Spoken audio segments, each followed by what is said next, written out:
Hola, tengo 58 años y vivo en San Diego.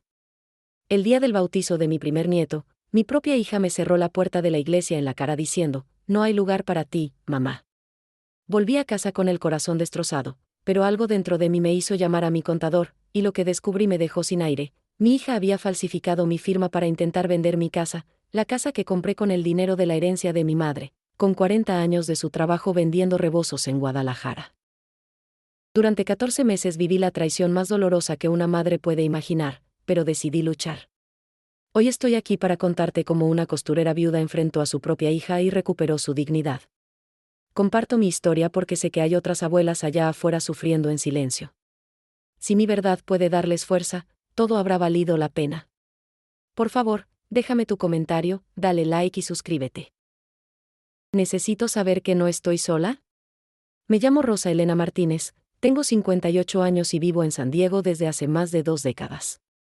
Hoy les voy a contar una historia que me partió el alma en 1000 pedazos, pero que también me enseñó quién soy realmente.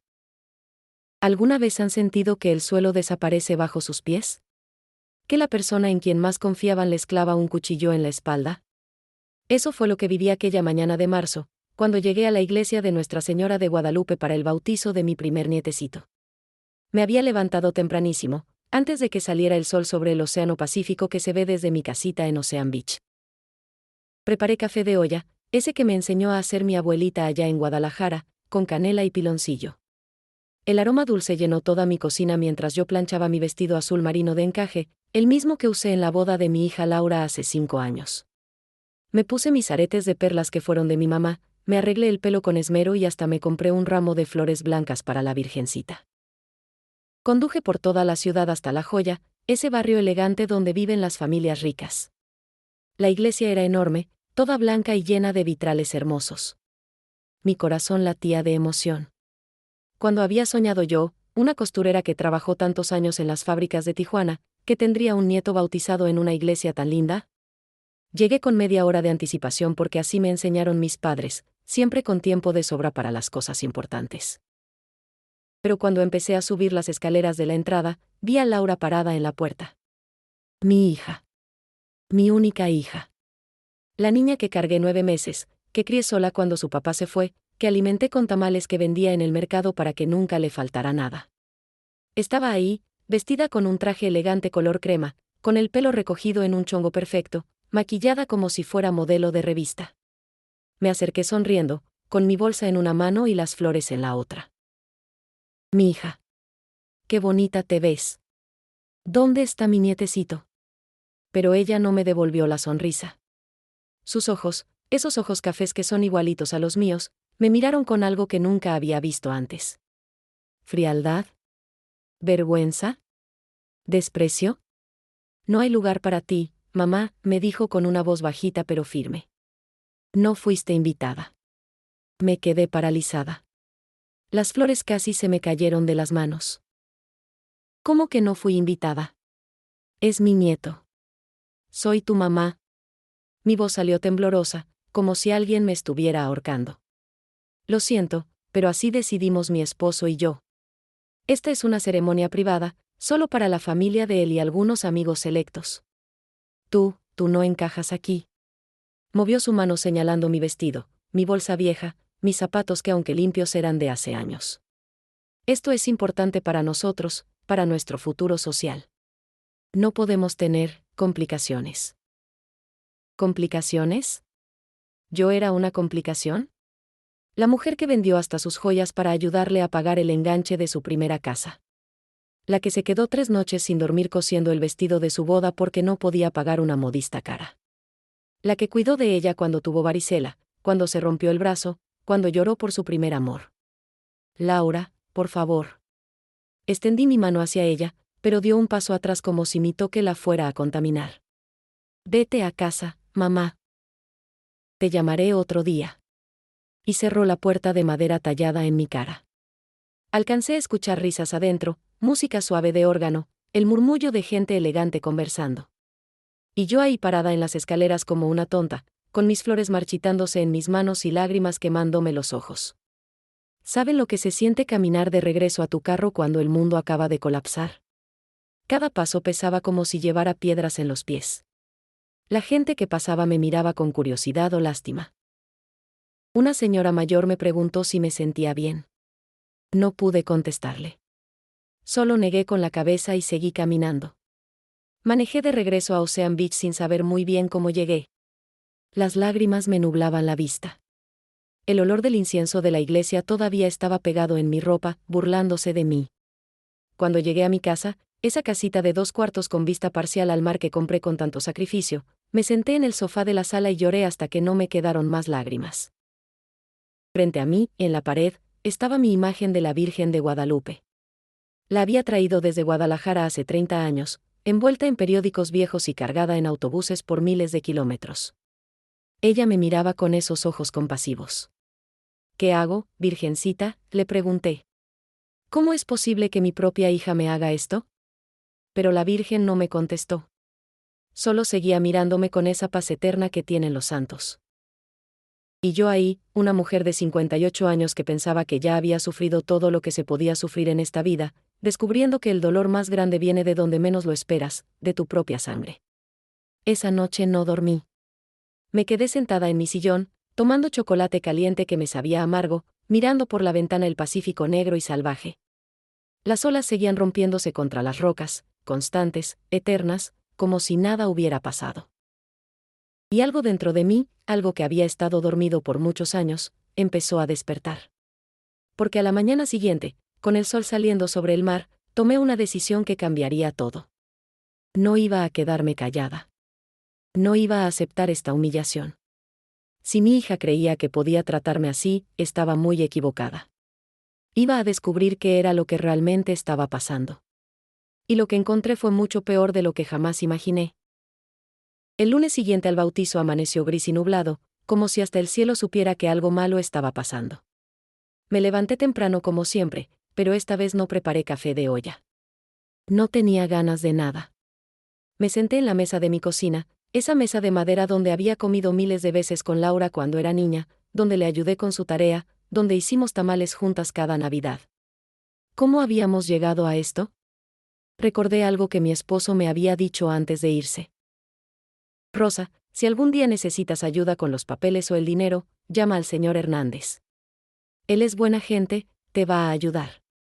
El señor Hernández era el contador que ayudó a mi esposo a organizar todo cuando compramos la casa y cuando abrimos las cuentas de banco. Hacía como un año que no hablaba con él.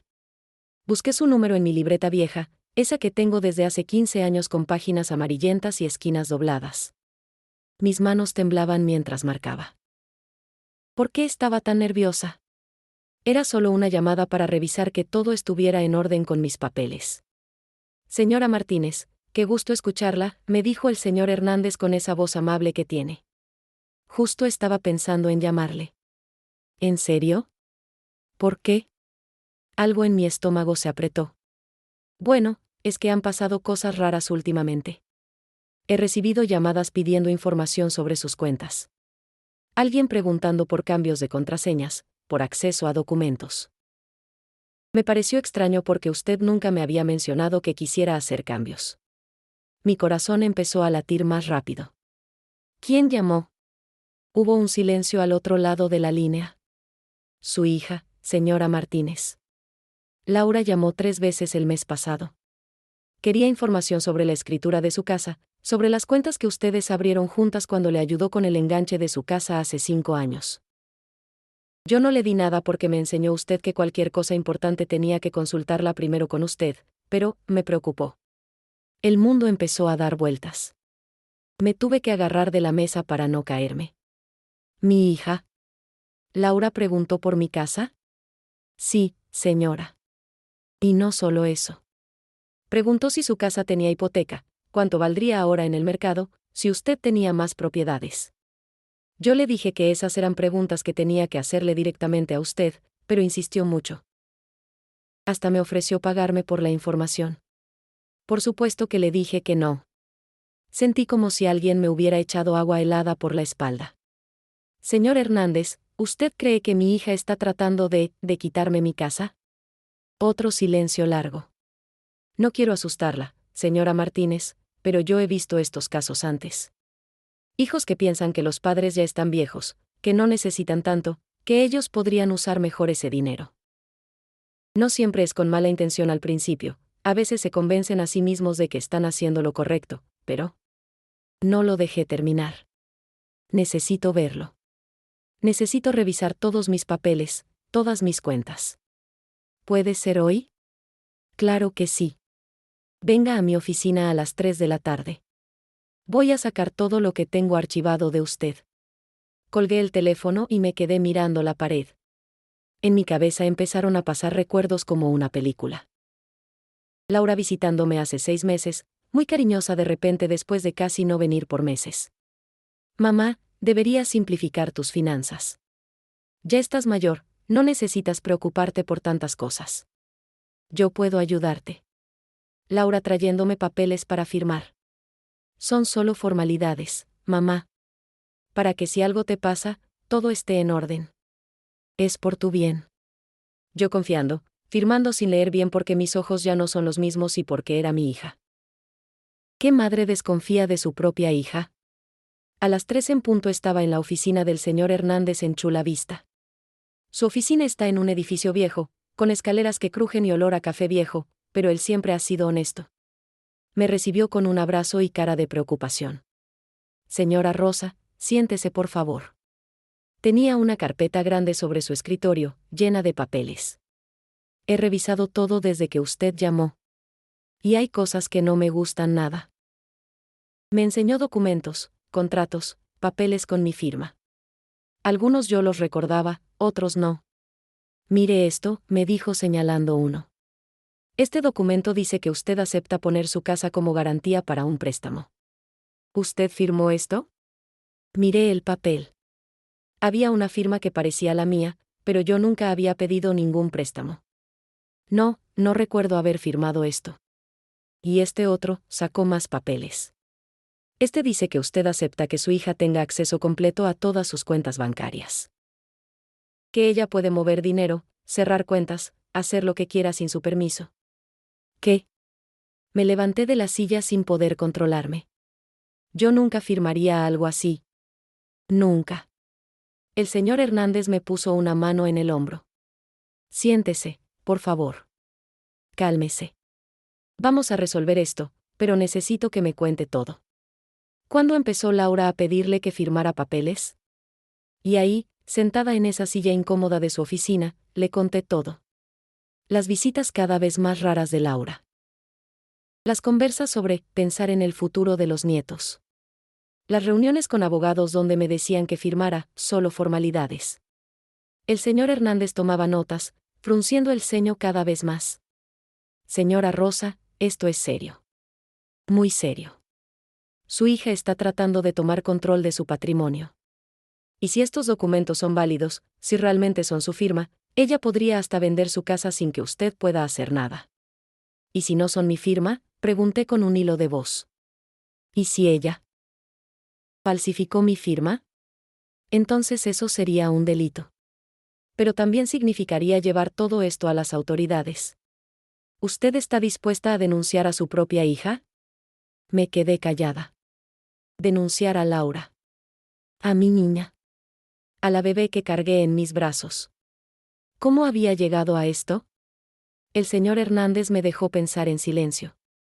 Primero necesitamos saber la verdad, dije finalmente. Necesito saber si ella realmente hizo esto.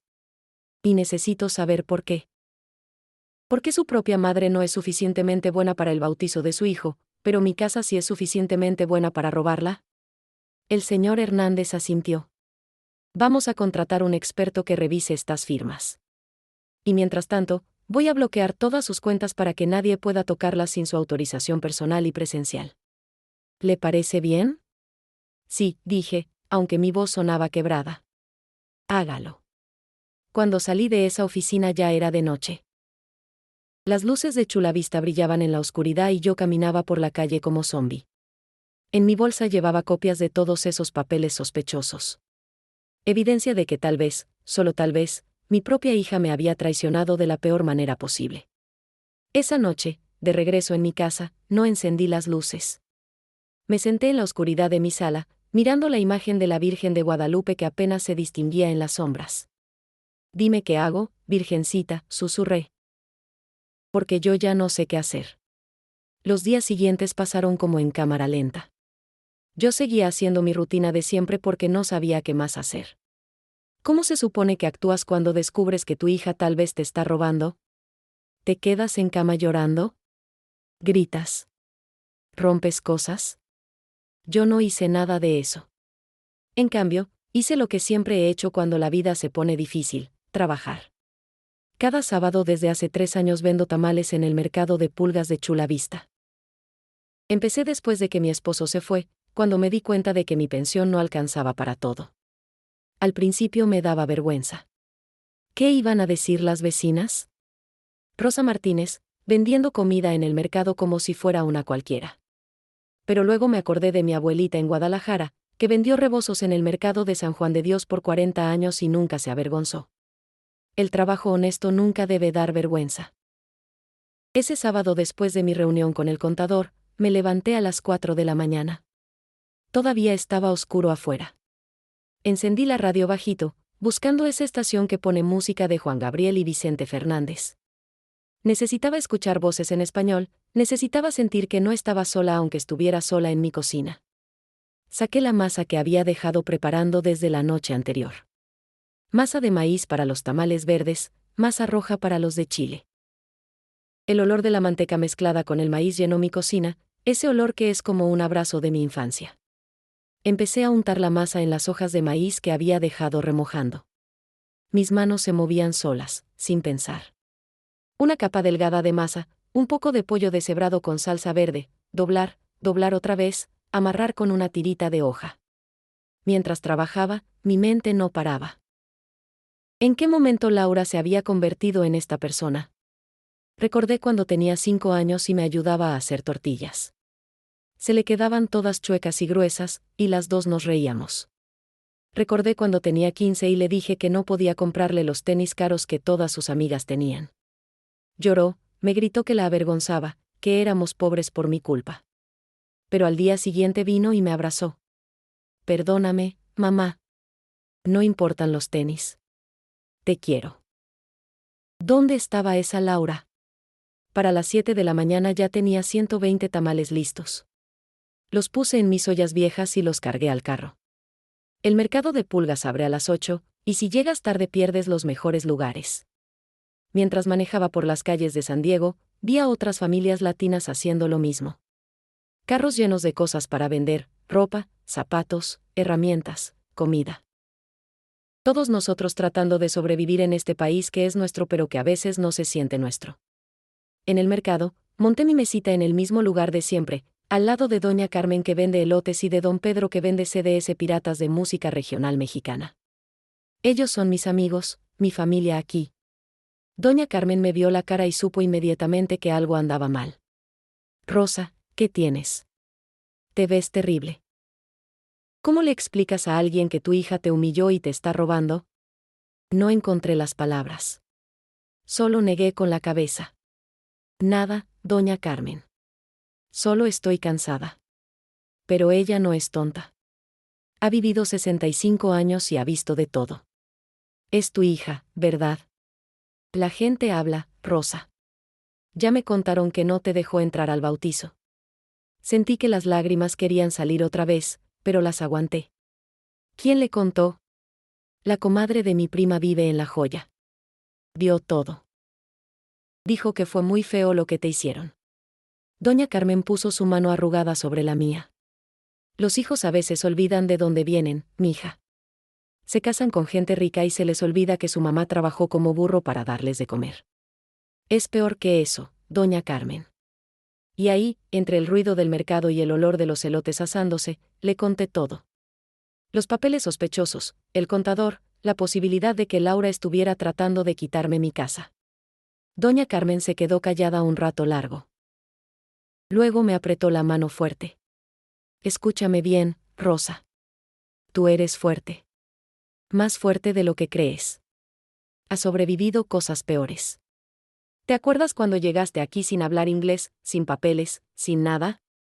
¿Te acuerdas cuando trabajabas 12 horas en la fábrica y luego llegabas a cuidar a Laura? ¿Te acuerdas cuando tu esposo se fue y tú no te dejaste caer? Pues esto es lo mismo. Es otra batalla. Y las mujeres como nosotras no nos dejamos vencer. Sus palabras me dieron un poquito de fuerza.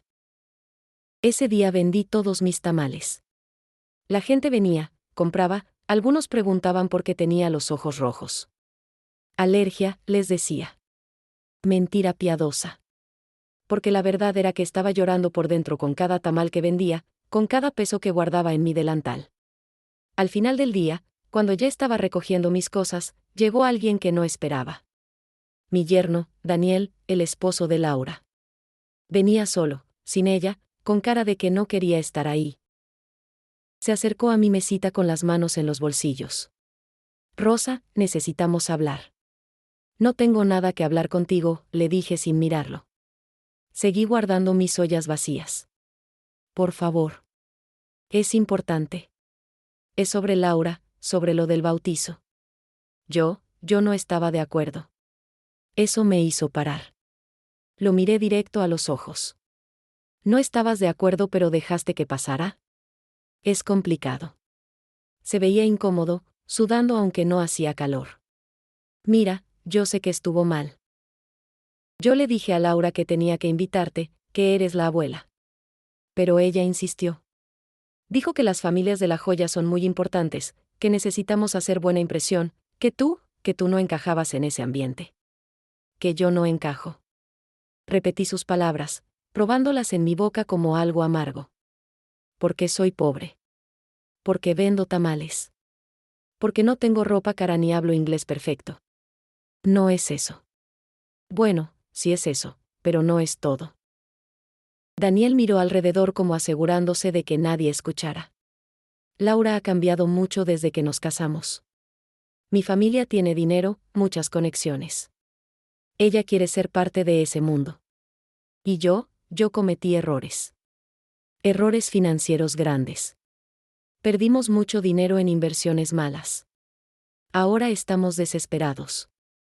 Mi corazón se puso frío. ¿Qué tan desesperados? Debemos más de $100,000. Los bancos nos están presionando. Mi familia no nos puede ayudar más porque ya les debemos también. ¿Y Laura? Laura pensó que tú podrías ayudar. Ayudar. Solté una risa sin humor. ¿Ayudar cómo? ¿Robándome mi casa? Daniel no dijo nada. Eso era suficiente respuesta. Vete, le dije. Vete antes de que grite y haga una escena que sí sea una vergüenza para tu familia rica. Se fue. Y yo me quedé ahí parada en medio del mercado que ya se estaba vaciando, rodeada de mis ollas vacías y mi corazón también vacío. Ahora sabía la verdad. Laura no solo me había rechazado porque le daba vergüenza. Me había rechazado porque para ella yo solo era una fuente de dinero. Una casa que vender.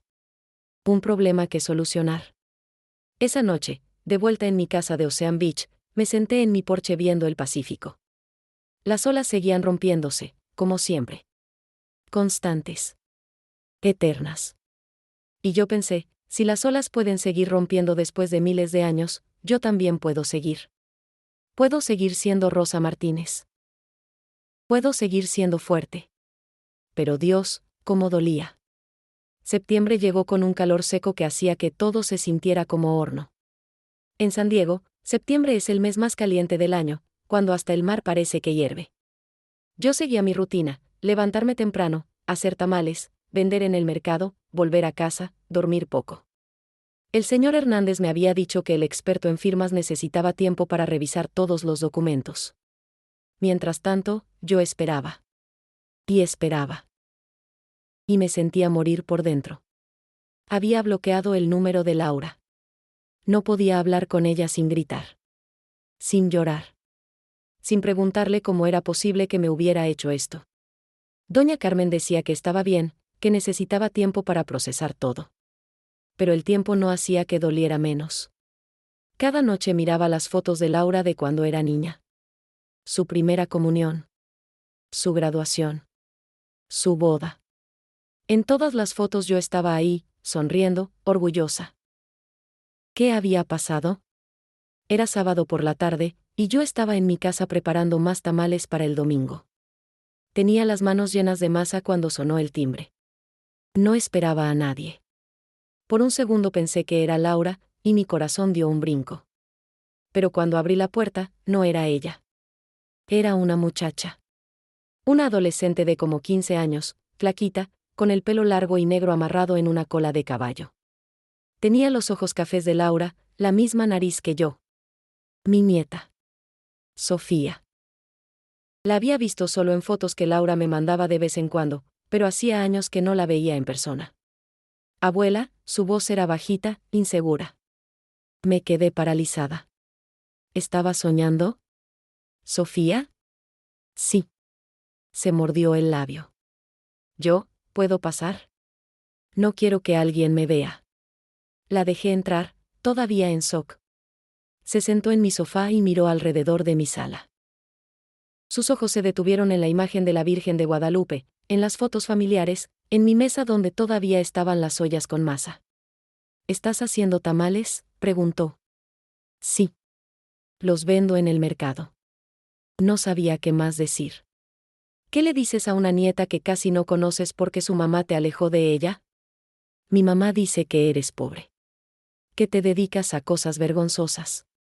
Sofía me miró directo a los ojos. Pero yo no creo que hacer comida sea vergonzoso. Mi bisabuela también vendía comida, ¿verdad? Mi mamá me contó una vez, cuando yo era chiquita. Sentí un nudo en la garganta. Sí. Tu bisabuela, mi mamá, vendía rebozos en Guadalajara. Trabajó 40 años para mantener a su familia. Y nunca se avergonzó. Sofía asintió. Se veía triste, como si cargara algo pesado. Abuela, yo vine porque necesito hablar con alguien. Y tú eres la única persona en quien creo que puedo confiar.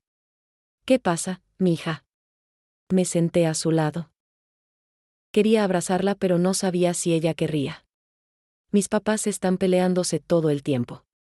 Gritan sobre dinero. Mamá dice que necesitan más, que no les alcanza, que tienen que encontrar la manera. Papá dice que ya no sabe qué hacer, que está cansado de las mentiras. Y yo escuché algo horrible. ¿Qué escuchaste? Sofía sacó su teléfono. Ellos no saben que yo los grabé. Sé que está mal, pero necesitaba tener prueba de algo. Porque si no, nadie me iba a creer. Me pasó el teléfono. Era una grabación de audio. Le di play con manos temblorosas. La voz de Laura se escuchaba clara. Daniel, te estoy diciendo que es la única manera. Mi mamá tiene esa casa. No la necesita. Una mujer sola, a su edad, ¿para qué quiere una casa tan grande? Nosotros tenemos 3 hijos. La necesitamos más. La voz de Daniel, pero Laura, es su casa. Ella trabajó toda su vida para comprarla. Y yo soy su hija. Su única hija. Esa casa debería ser mía de todas formas. Solo estoy adelantando lo inevitable. Los papeles que firmó. Laura, si alguien descubre que tú... Nadie va a descubrir nada. Ella confía en mí. Siempre ha confiado en mí. Es tan ingenua. Piensa que soy su nenita buena. Nunca va a revisar los papeles con un abogado. Y aunque lo haga, ya va a ser tarde. La grabación terminó. Sofía tenía lágrimas en los ojos. Lo siento, abuela. Lo siento mucho. Yo no sabía que mamá era así. Yo siempre pensé que eras tú la que no quería vernos.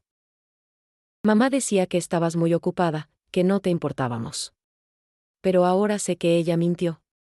No podía hablar. Las palabras de Laura en esa grabación me habían destrozado. Tu mamá tiene esa casa. No la necesita. Como si yo fuera nada. Como si mi vida, mi trabajo, mi sacrificio, no valieran nada. Solo estoy adelantando lo inevitable. Abuela, ¿estás bien? Sofía me tocó el brazo. No, dije con toda honestidad. No estoy bien. Pero gracias por venir. Gracias por decirme la verdad. Yo no quiero que mamá haga esto. No está bien. Tú eres mi abuela. La única que me queda porque la mamá de papá vive en Europa y nunca la veo. Yo quiero conocerte. Quiero saber de dónde vengo. Mamá dice que somos mexicanos, pero a mí ni siquiera me ha enseñado español bien.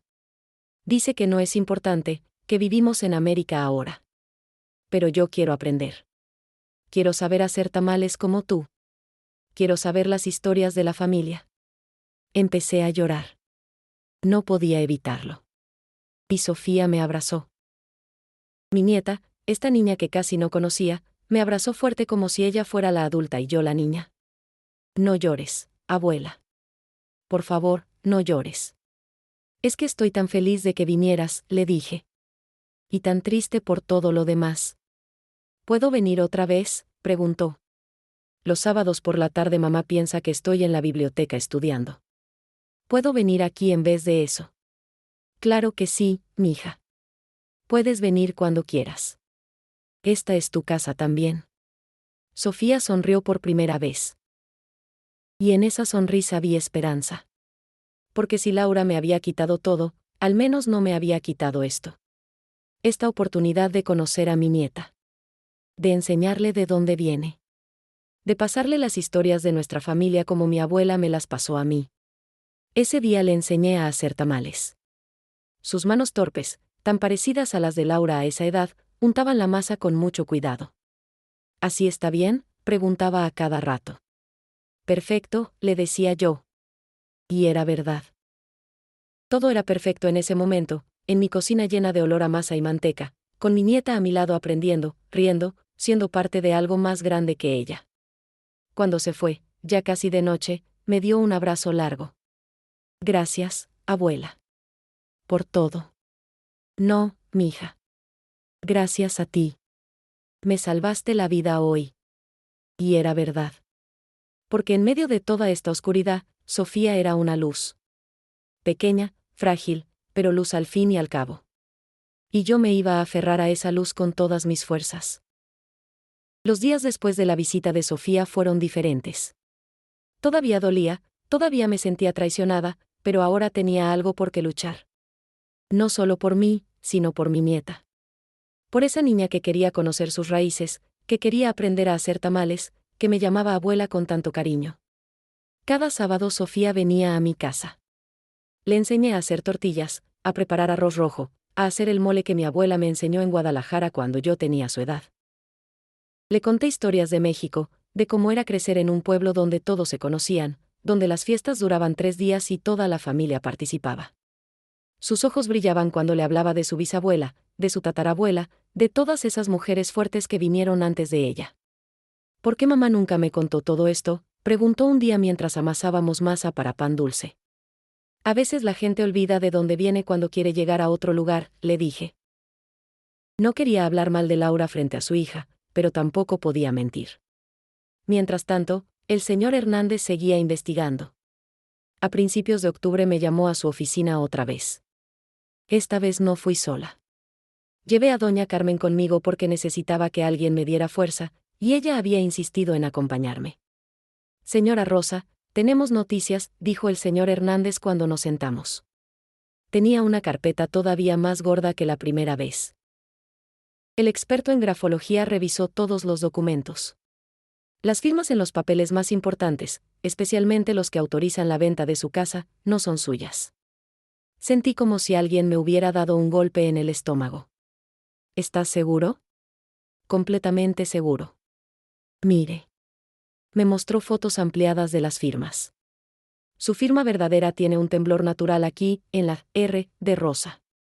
Es el resultado de años de trabajo manual, de sus manos cansadas. Las firmas falsas son muy parecidas, pero están hechas con una mano firme, sin temblor. Alguien las copió bien, pero no perfectamente. Entonces Laura, mi hija, falsificó mi firma. Decirlo en voz alta lo hizo real de una manera horrible. Eso parece. Pero hay más. El señor Hernández sacó más papeles. Investigué más profundo. Su casa de Ocean Beach, la que quieren quitarle, está completamente pagada. ¿Verdad? Sí. La compré en efectivo con el dinero que me dejó mi mamá cuando falleció. Ella vendió su casa en Guadalajara y me mandó todo. Fue su herencia, lo único que tenía para darme. Exacto. Y eso la protege. Porque su casa no tiene hipoteca, no está ligada a ningún banco. Es completamente suya. Laura no puede simplemente venderla sin su permiso, sin importar qué papeles haya falsificado. Por primera vez en semanas, sentí un poco de alivio. ¿Entonces mi casa está segura? Legalmente sí. Pero... El señor Hernández se veía incómodo. Ella podría intentar otras cosas. Podría tratar de declararla incompetente mentalmente, decir que usted ya no puede manejar sus asuntos. Podría buscar una orden judicial. No es fácil, pero con abogados caros y las conexiones correctas, es posible. El alivio que había sentido desapareció. ¿Qué debo hacer? Necesita un abogado. Un buen abogado. Y necesita actuar ahora, antes de que ella intente algo más. Doña Carmen apretó mi mano. ¿Cuánto cuesta un abogado así? No es barato. Probablemente varios miles de dólares solo para empezar. Varios miles de dólares. Yo tenía ahorros, sí. El dinero que guardaba en mi lata de café, centavo por centavo de vender tamales por años. Pero ese dinero era para emergencias, para cuando me enfermara, para cuando ya no pudiera trabajar. ¿Lo iba a gastar todo luchando contra mi propia hija? Como si leyera mis pensamientos, el señor Hernández dijo, hay abogados que trabajan pro bono, gratis, para casos de abuso financiero a personas mayores. Yo conozco uno. Es buena gente. Déjeme hablar con él. Salimos de la oficina cuando ya estaba oscureciendo. Doña Carmen me invitó a comer a su casa, pero yo quería estar sola. Necesitaba pensar. Manejé por toda la ciudad sin rumbo fijo, pasando por Balboa Park, por el Gaslamp Quarter, por todos los lugares que le mostraba a Laura cuando era niña y nos íbamos de paseo los domingos. Terminé en el Chicano Park, ese parque lleno de murales hermosos que cuentan la historia de nuestra gente.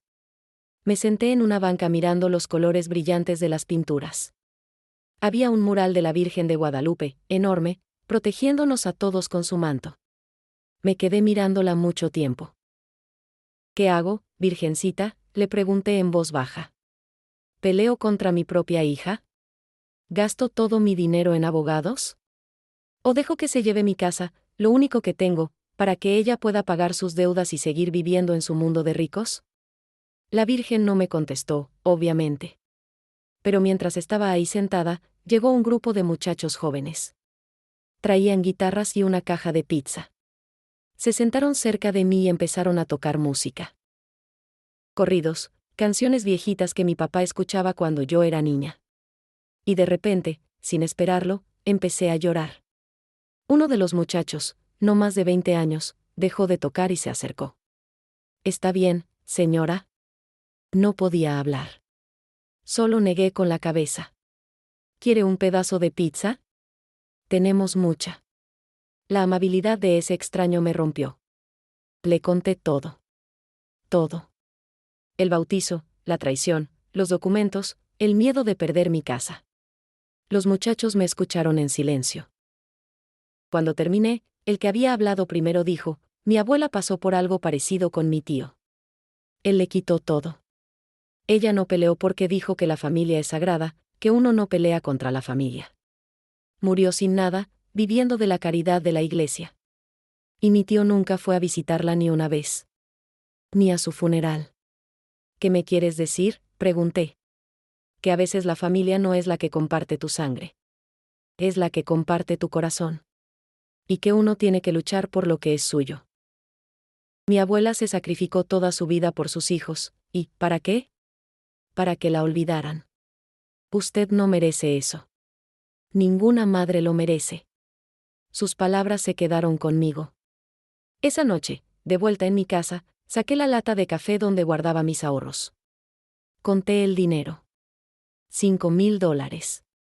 $5,000 que junté un tamal a la vez durante 3 años. Era mucho. Era todo lo que tenía. Pero mi casa valía más. Mi dignidad valía más. Y mi futuro con Sofía valía más. Al día siguiente llamé al señor Hernández. Dile a ese abogado que quiero hablar con él. Voy a pelear. Voy a recuperar lo que es mío. ¿Está segura, señora Rosa? Nunca he estado más segura de nada en mi vida. Porque había aprendido algo en estos meses de dolor. Que el perdón no significa dejar que te pisoteen. Que amar a tu familia no significa permitir que abusen de ti. Y que las mujeres como yo, mujeres que cruzaron fronteras, que trabajaron en fábricas, que criaron hijos solas, que construyeron vidas de la nada, somos más fuertes de lo que nadie imagina. Laura pensaba que yo era débil, que iba a dejar que hiciera lo que quisiera. Estaba muy equivocada. Porque iba a descubrir que su mamá, la costurera pobre, la vendedora de tamales, la mujer que no encajaba en su mundo de ricos, era de acero. Y el acero no se rompe tan fácil. La oficina del abogado estaba en un edificio viejo de Barrio Logan, arriba de una taquería que olía a carne asada y tortillas recién hechas. Subí las escaleras con las piernas temblando. En mi bolsa llevaba todos los documentos que el señor Hernández me había dado, más la grabación que Sofía me había compartido en su teléfono. No sabía si eso serviría como prueba legal, pero era todo lo que tenía. El abogado se llamaba Ricardo Sánchez. Era un hombre como de 40 años, con el pelo negro empezando a encanecer en las sienes.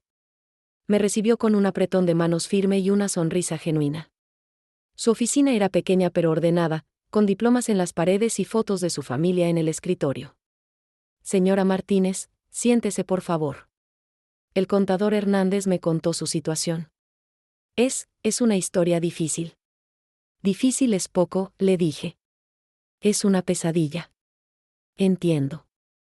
Pero quiero que sepa algo antes de empezar. Yo no cobro por casos como este. Mi propia abuela fue víctima de fraude financiero por parte de mi tío. Nadie la ayudó.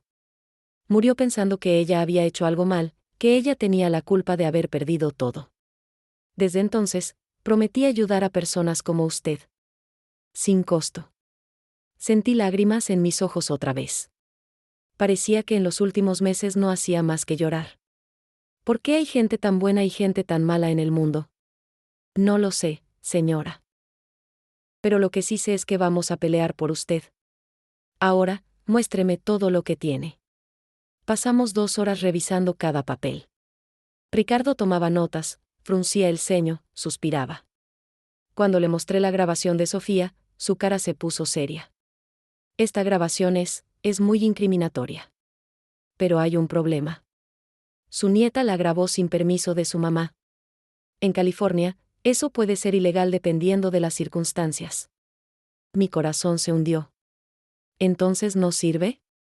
No dije eso. No la podemos usar directamente en corte, pero sí nos ayuda a saber qué buscar. Su hija admite en la grabación que falsificó documentos. Eso es un delito. Y habla de vender su casa. Eso nos da dirección para nuestra investigación. ¿Qué necesito hacer? Ricardo se inclinó hacia adelante, con las manos juntas sobre el escritorio. Primero, necesitamos proteger sus activos inmediatamente. Vamos a poner su casa en un fideicomiso revocable. Eso significa que usted sigue siendo dueña y puede hacer lo que quiera con ella, pero nadie más puede tocarla sin su autorización explícita ante notario. ¿Cuánto tarda eso? Unos días. Segundo, vamos a reportar las firmas falsificadas.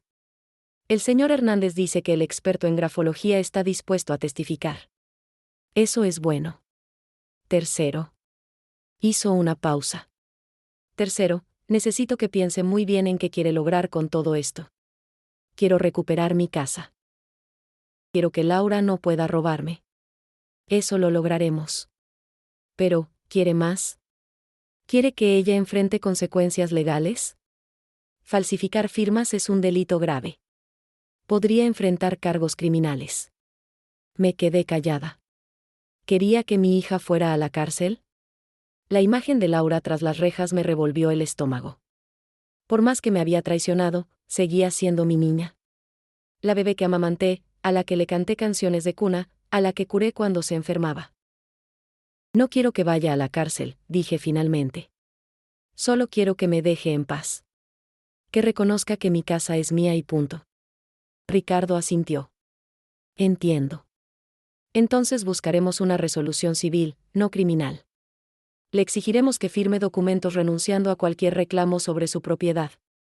Y si se niega, entonces sí iremos a corte. ¿Y si va a corte? ¿Qué pasa? Presentaremos toda la evidencia.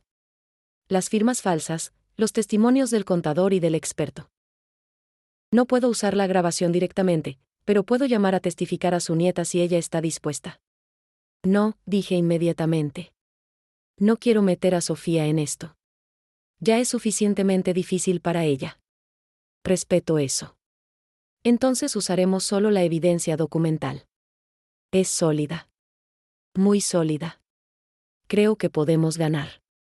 Salí de la oficina de Ricardo sintiéndome rara. Por un lado tenía miedo de lo que vendría. Por otro lado, por primera vez en meses, sentía que alguien estaba de mi lado. Alguien que sabía las leyes, que sabía pelear estas batallas. No estaba sola. Esa tarde tenía que vender tamales en el mercado. Llegué tarde, apurada, y doña Carmen me ayudó a montar mi mesita. ¿Cómo te fue con el abogado?, preguntó. Bien.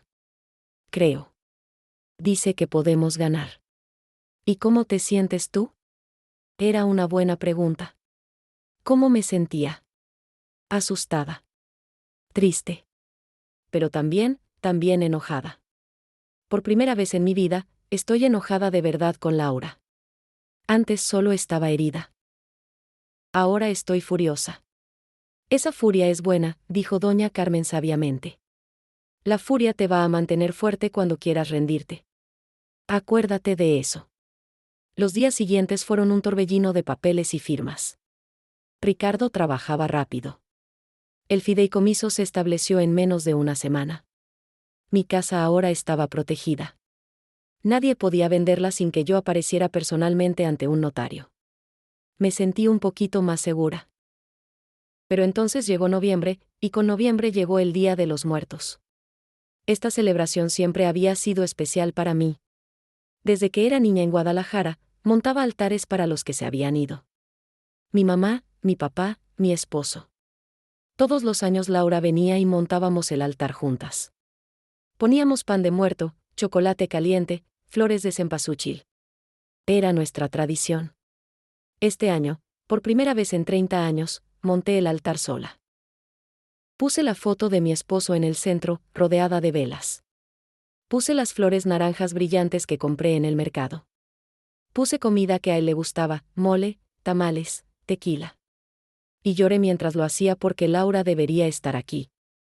Debería estar ayudándome, recordando a su papá, manteniendo viva la tradición. Pero no estaba.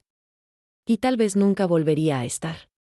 Sofía vino ese día por la tarde. Le enseñé cómo hacer un altar, qué significaba cada elemento. Las flores guían a los espíritus de vuelta a casa, le expliqué. La comida les da fuerza para el viaje. Las velas iluminan su camino. Es hermoso, dijo Sofía con lágrimas en los ojos. Mamá nunca me enseñó esto. Dice que es superstición.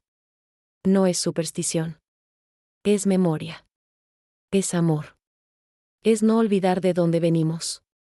Esa noche, con el altar brillando en mi sala y el olor dulce del copal llenando el aire, me sentí en paz por primera vez en mucho tiempo. Porque aunque Laura me había quitado mucho, no me había quitado esto. Mi cultura. Mis tradiciones. Mi conexión con los que vinieron antes de mí. Y ahora tenía a Sofía para pasárselo todo. La cadena no se había roto. Solo había cambiado de manos. Mediados de noviembre trajo algo inesperado, una carta. Llegó un martes por la tarde, en un sobre blanco elegante con el membrete de un bufete de abogados de La Joya. Con manos temblorosas la abrí en mi cocina, con una taza de café frío a mi lado que había olvidado tomar. Era de los abogados de Laura. La carta usaba muchas palabras complicadas, pero el mensaje era claro: Laura me demandaba a mí.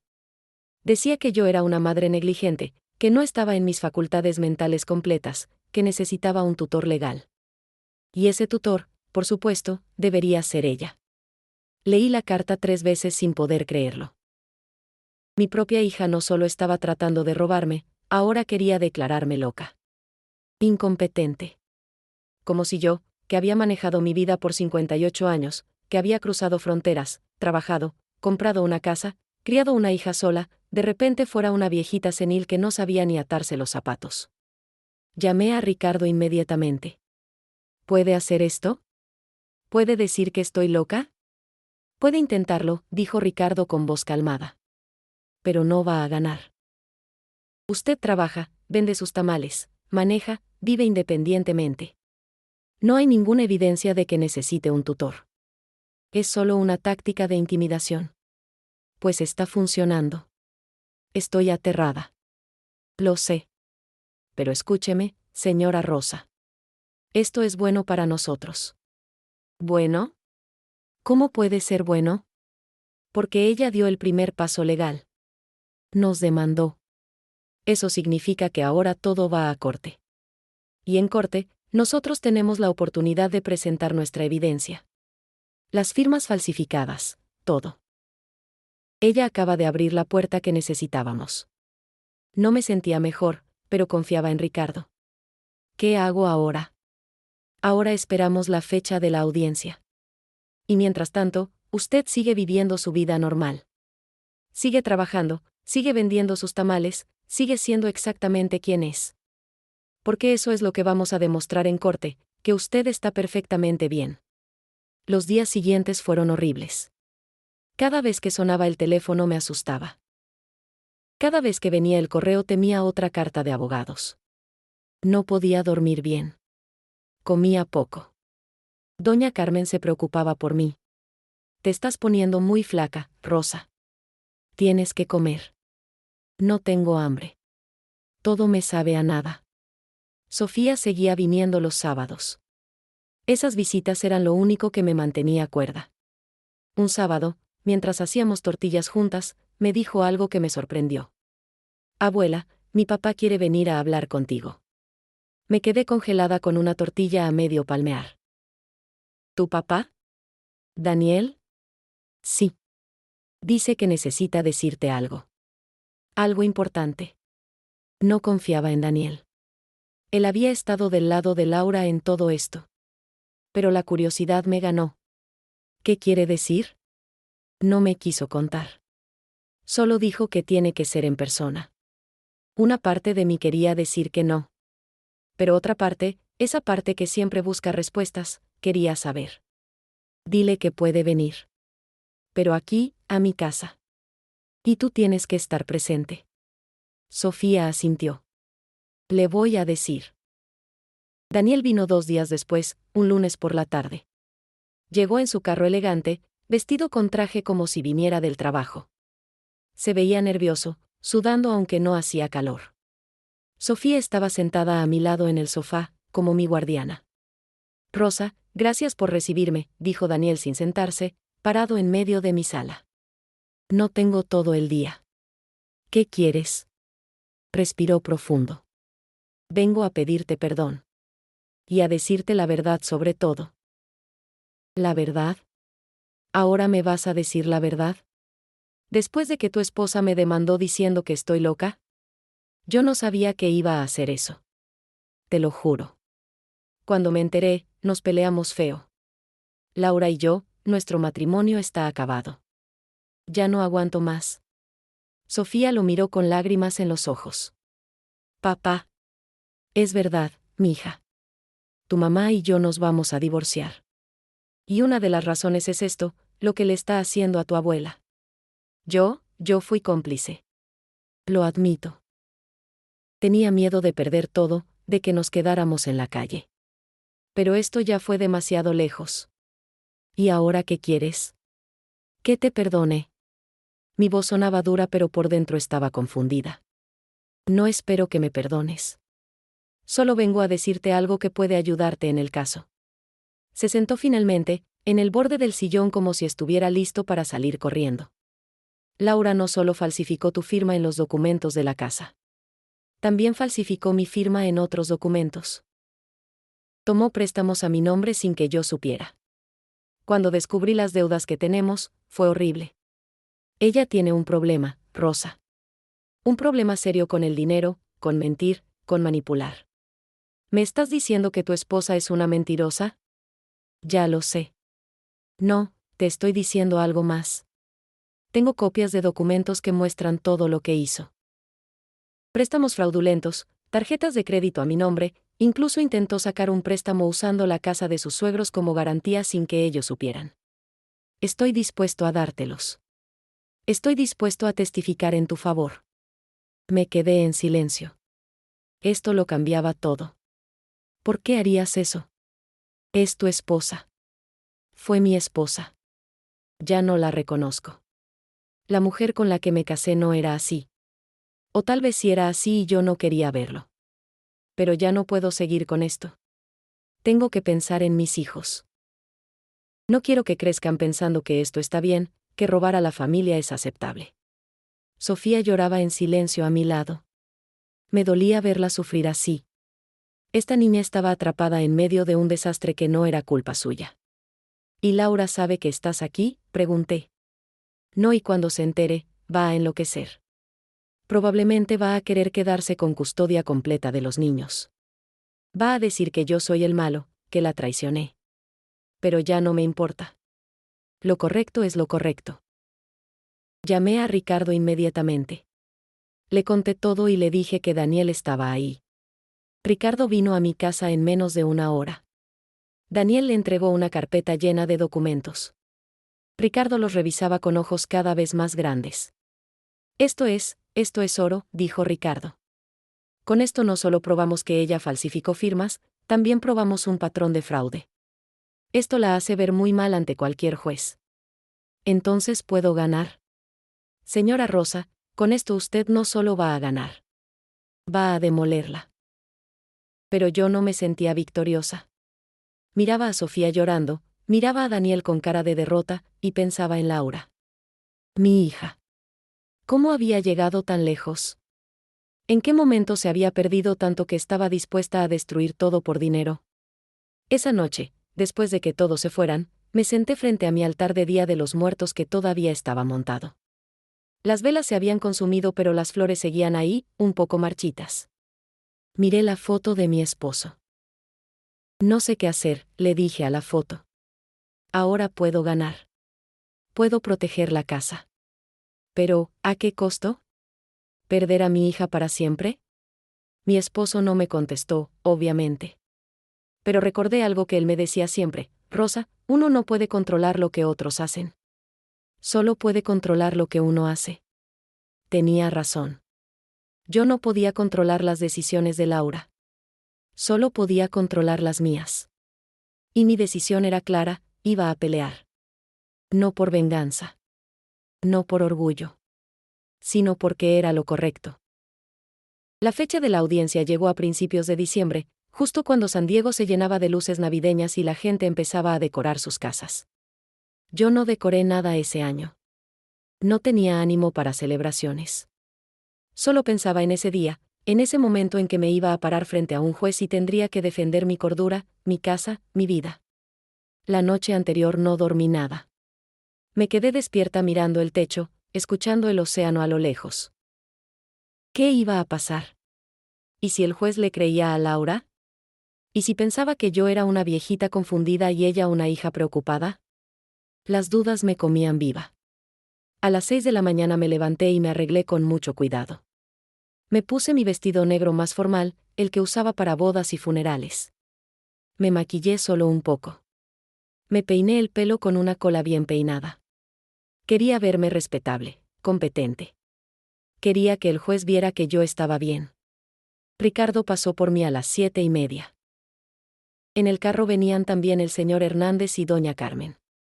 Ella había insistido en acompañarme. No vas a entrar sola a esa corte, me dijo. Vas a entrar con tu familia. Tu verdadera familia. La corte estaba en el centro de San Diego, en un edificio enorme de concreto gris. Subimos al tercer piso en un elevador que olía a limpiador. Afuera de la sala de audiencias había bancos donde esperaba otra gente. Y ahí, al otro lado del pasillo, estaba Laura. Llevaba un traje azul elegante, el pelo perfecto, maquillaje impecable.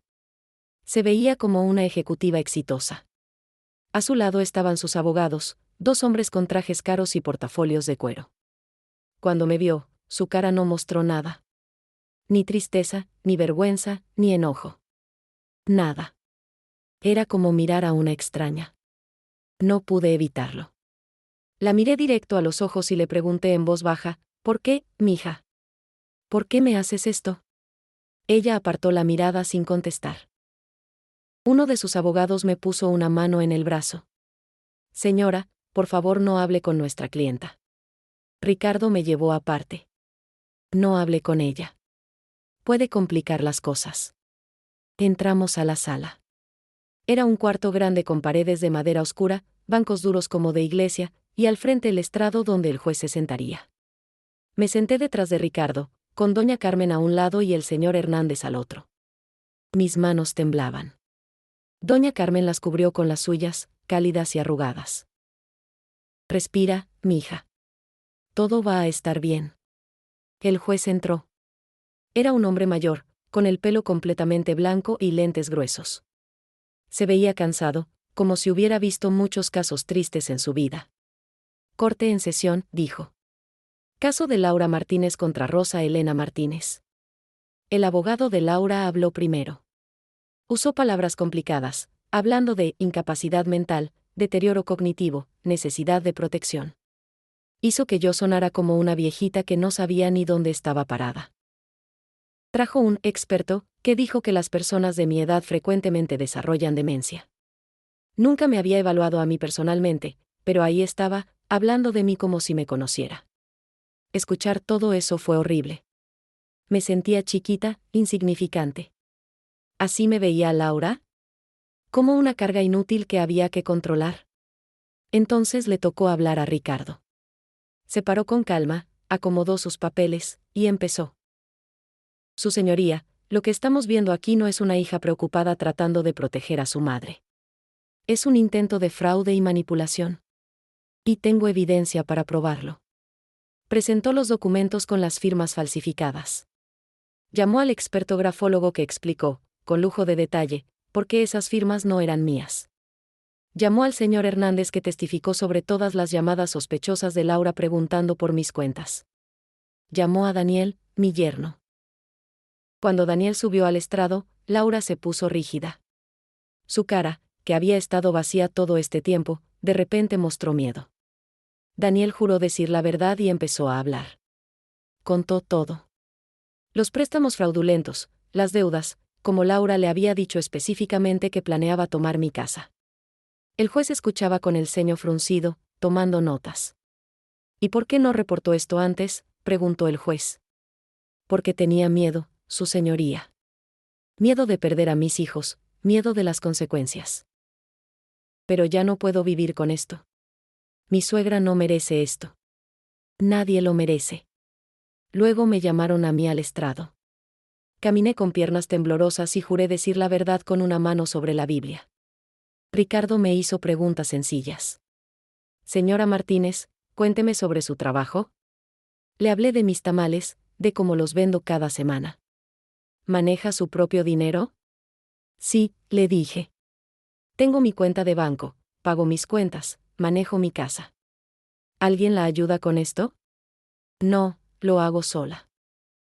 Entonces el abogado de Laura me hizo preguntas. Preguntas difíciles, diseñadas para confundirme. Señora Martínez, ¿recuerda lo que desayunó hace 3 días? No, admití. ¿Ve? Tiene problemas de memoria, dijo triunfante. Ricardo se paró. Objeción, su señoría. Yo tampoco recuerdo que desayuné hace 3 días y no creo que nadie en esta sala lo recuerde. Eso no es evidencia de demencia. El juez estuvo de acuerdo. Objeción sostenida. Señor abogado, haga preguntas relevantes. Después de 2 horas de testimonios y argumentos, el juez pidió un receso. Voy a revisar toda la evidencia. Tendrán mi decisión en 30 minutos. Esos 30 minutos fueron los más largos de mi vida. Salimos al pasillo. Doña Carmen me compró un café de la máquina pero no pude tomarlo. Laura estaba al otro lado del pasillo, hablando acaloradamente con sus abogados. En un momento miró hacia mí. Nuestros ojos se encontraron. Y por primera vez vi algo en su cara. ¿Arrepentimiento? ¿Tristeza? No estaba segura. Cuando volvimos a entrar, el juez ya estaba en su lugar. Se acomodó los lentes y habló con voz clara. He revisado cuidadosamente toda la evidencia presentada. Las acusaciones de incapacidad mental de la señora Rosa Martínez no solo carecen de fundamento, sino que parecen ser un intento de manipular el sistema legal para beneficio financiero. La evidencia de firmas falsificadas es convincente. La evidencia de un patrón de fraude por parte de la demandante, la señora Laura Martínez, es perturbadora. Mi corazón latía tan fuerte que pensé que todos podían escucharlo.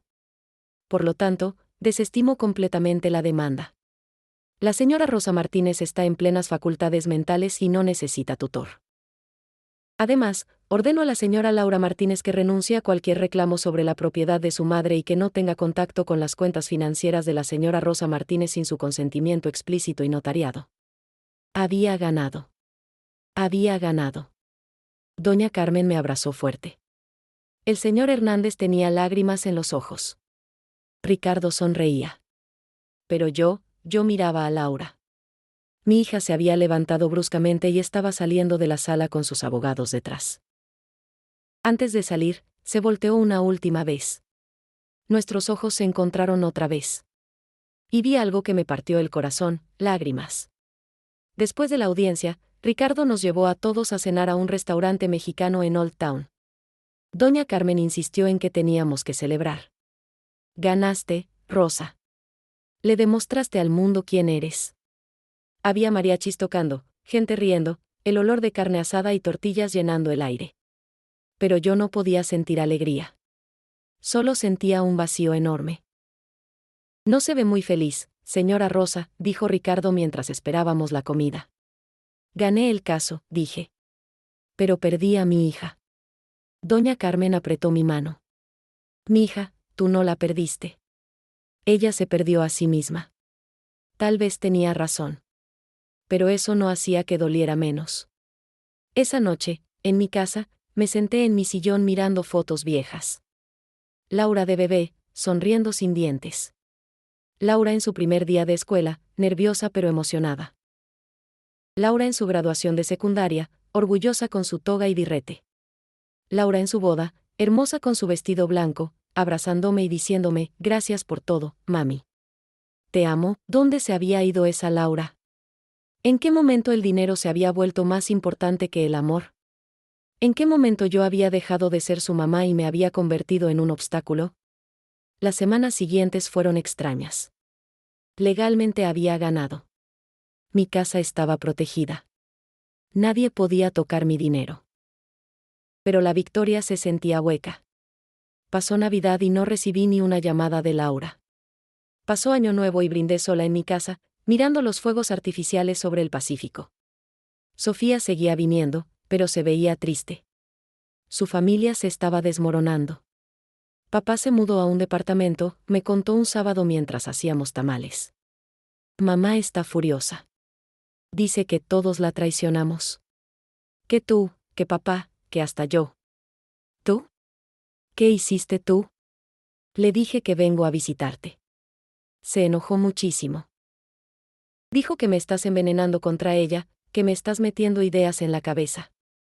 ¿Y tú qué piensas? Sofía me miró con esos ojos cafés tan parecidos a los míos. Pienso que tengo 15 años y puedo decidir por mí misma con quién quiero pasar tiempo. Y quiero estar contigo, abuela. Contigo me siento en paz. A finales de enero, algo inesperado sucedió. Era domingo por la tarde y yo estaba en mi jardincito de atrás, tratando de que crecieran unos tomates. Escuché que alguien tocaba a la puerta. Fui a abrir sin pensar y me quedé congelada. Era Laura. Se veía diferente. Más delgada, con ojeras, el pelo sin arreglar. Muy diferente a la mujer perfectamente arreglada que había visto en la corte. Llevaba algo en las manos, una foto enmarcada. Hola, mamá, dijo con voz ronca, como si hubiera estado llorando mucho. No supe qué decir. Nos quedamos paradas en el umbral de la puerta, mirándonos. Dos extrañas que alguna vez fueron todo la una para la otra. ¿Puedo pasar?, preguntó. Parte de mí quería cerrarle la puerta en la cara. Hacerle sentir lo que yo sentí ese día en la iglesia. Pero otra parte de mí, la parte que todavía era su mamá, no pudo hacerlo. Me hice a un lado y ella entró. Se sentó en el sofá donde tantas veces había estado de niña. Miraba la sala como si la viera por primera vez. Su mirada se detuvo en el altar de Día de los Muertos que yo todavía no había desarmado, en las fotos en las paredes, en la imagen de la Virgen de Guadalupe. Había olvidado cómo huele tu casa, dijo suavemente. A canela y copal. Como cuando era niña. ¿Qué quieres, Laura? Mi voz salió más dura de lo que pretendía. Ella respiró profundo y me extendió la foto que traía. Era de las dos, de hace como 20 años. Estábamos en el Balboa Park, abrazadas, sonriendo. Yo tenía como 38 años, ella 18. Encontré esto en una caja de cosas viejas. No recordaba que teníamos esta foto. La tomé. Recordaba ese día. Había sido el cumpleaños de Laura. La llevé al parque, comimos helado, nos reímos mucho. Fuimos felices. ¿Te acuerdas de ese día?, preguntó Laura. Sí. Te compré un helado de fresa. Tu favorito. Todavía es mi favorito. Empezó a llorar. Mamá, yo, no sé cómo empezar. No sé cómo disculparme por todo lo que hice. ¿Viniste a disculparte? Vine a decirte la verdad.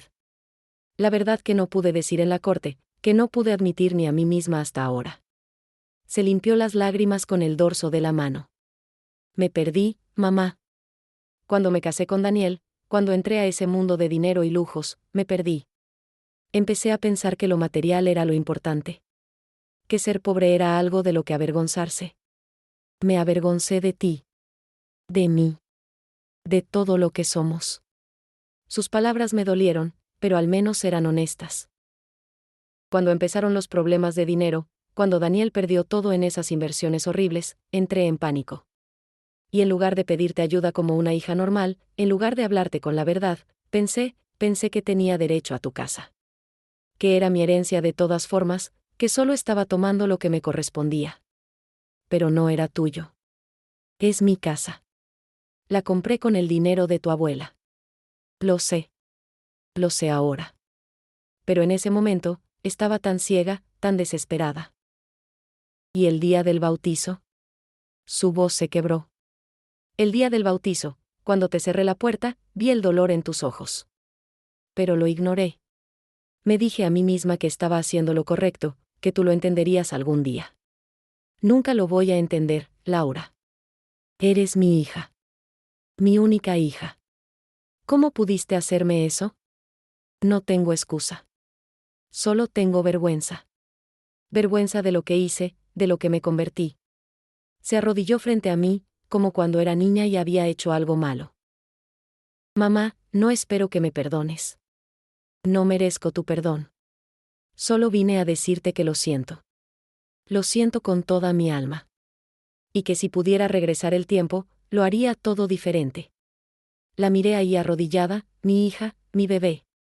Y sentí algo raro en mi pecho. No era perdón todavía. Era demasiado pronto para eso. Pero tal vez era el inicio de algo. Un pequeño brote de esperanza de que tal vez, solo tal vez, podríamos encontrar el camino de regreso la una a la otra. Levántate del suelo, le dije finalmente. No eres una niña. Se levantó, limpiándose las lágrimas. ¿Me puedes perdonar algún día? No lo sé, Laura. Me hiciste mucho daño. Daño que va a tomar mucho tiempo sanar. Lo entiendo. ¿Solo, puedo seguir viniendo? ¿Puedo tratar de arreglar esto? Lo pensé. Sofía viene los sábados. Tal vez puedas venir con ella. Lentamente. Sin promesas. Ella asintió.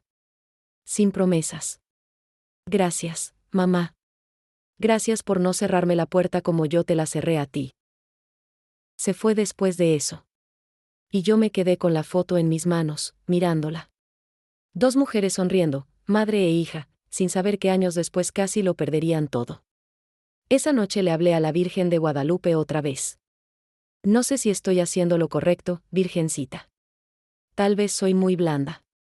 Tal vez debería mantenerla lejos para siempre. pero en mi corazón sabía que no podía hacer eso. Porque por más que me había dolido, por más que me había traicionado, seguía siendo mi hija. Y el amor de madre no se apaga tan fácil, por más que uno quiera. Mayo llegó con un calor suave y cielos despejados. Era mi cumpleaños número 59, y por primera vez en mucho tiempo, me sentía en paz. No era una paz perfecta. Todavía había cicatrices, todavía había momentos en que el dolor regresaba. Pero había algo diferente en el aire. Durante los últimos 4 meses, Laura había venido a mi casa casi todos los sábados. Al principio era incómodo. No sabíamos qué decirnos. Nos sentábamos en la sala con café y pasábamos minutos enteros en silencio. Pero poco a poco, muy lentamente, empezamos a hablar. No de lo que había pasado. Eso dolía demasiado todavía. Hablábamos de cosas pequeñas. El clima. Las noticias. Los niños. Y luego, un día, Laura me preguntó si le podía enseñar a hacer tamales. Sofía sabe hacerlos mejor que yo, dijo con una sonrisa triste. Mi propia hija conoce más de nuestra cultura que yo. Eso tiene que cambiar. Así que empezamos. Las 3 juntas en mi cocina, yo, Laura y Sofía. Yo enseñando, ellas aprendiendo. Laura era torpe al principio, sus manos de manicure perfecta no estaban acostumbradas al trabajo. Pero persistió. Y mientras trabajábamos, empezamos a hablar. De verdad hablar. Laura me contó sobre su divorcio con Daniel. Cómo había sido doloroso pero necesario. Cómo estaba viviendo en un departamento más pequeño ahora, lejos de La Joya, de vuelta en un barrio latino. Es raro, me dijo. Pero me siento más yo misma aquí. Como que volví a casa.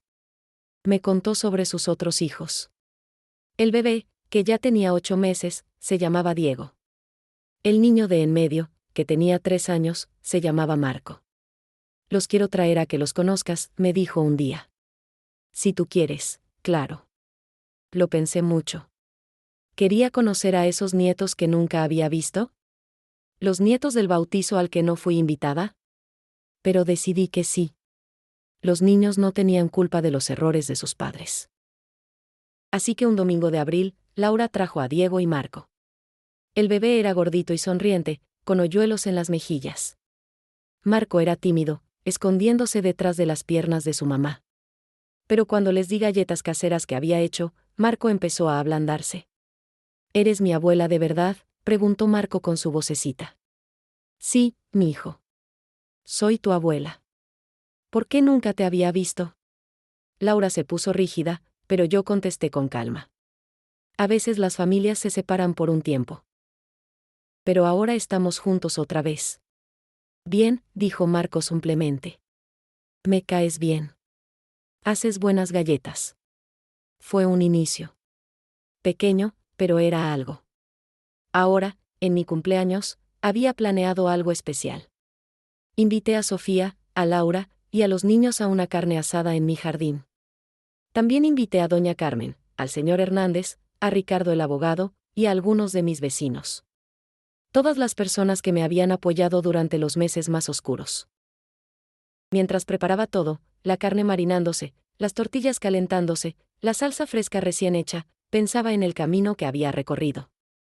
Hacía un año exactamente, había estado parada afuera de la iglesia, rechazada y humillada. Había pasado meses llorando, luchando, preguntándome si alguna vez volvería a ser feliz. Y ahora estaba aquí. No había sido fácil. Hubo muchas noches de llanto, muchos días de duda. Hubo momentos en que quise rendirme. Pero no lo hice. Luché por lo que era mío. Por mi casa, sí. Pero más importante, por mi dignidad. Por mi valor como persona. Por el mensaje que quería darle a Sofía, que las mujeres no deben permitir que nadie las pisotee, ni siquiera su propia familia. Los invitados empezaron a llegar. Doña Carmen trajo flan. El señor Hernández trajo cervezas. Ricardo trajo flores. Mis vecinos trajeron más comida. Pronto mi jardincito pequeño estaba lleno de gente, de risas, de música de José Alfredo Jiménez sonando en la radio. Laura llegó con los niños. Se veía nerviosa, sabiendo que algunas de estas personas la habían visto en su peor momento. Pero doña Carmen, bendita sea, la abrazó fuerte. Mija, todos cometemos errores. Lo importante es aprender de ellos. Comimos, bebimos, bailamos. Marco perseguía a las mariposas en el jardín. Diego se durmió en brazos de Sofía. Laura y yo nos sentamos juntas en mi porche, viendo el Pacífico brillar bajo el sol de la tarde. Mamá, dijo Laura suavemente. Sé que todavía no me has perdonado completamente. Y no espero que lo hagas pronto. Pero quiero que sepas algo. Estos últimos meses, viniendo aquí, aprendiendo de ti otra vez, me han cambiado. Me hicieron recordar quién soy realmente. ¿De dónde vengo? ¿Y quién eres?, pregunté. Soy la hija de Rosa Elena Martínez. Una mujer que cruzó fronteras, que trabajó con sus manos, que se sacrificó por su familia. Una mujer fuerte, digna, resiliente. Y yo quiero ser como tú. No como la Laura que fui. Esa Laura estaba perdida. Pero esta Laura, la que estoy tratando de ser ahora, ella sabe que es importante. Sus palabras me tocaron el corazón. Es un proceso, mija. Cambiar no pasa de la noche a la mañana. Lo sé. Pero voy a seguir intentando. Todos los días. Esa noche, cuando todos se fueron y mi casa estaba en silencio otra vez, me senté frente a mi altar. La imagen de la Virgen de Guadalupe me miraba con esos ojos compasivos. Gracias, Virgencita, le dije. Gracias por darme fuerza. Gracias por no dejarme caer. Pensé en el año que había pasado. En el dolor, en la traición, en la lucha. Pero también en las cosas buenas que habían salido de todo eso. Conocí a Sofía de verdad, no solo en fotos.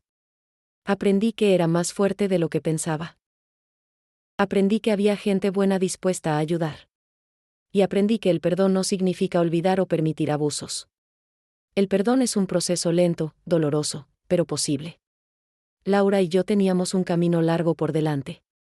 Tal vez algún día podríamos volver a ser tan cercanas como antes. Tal vez no.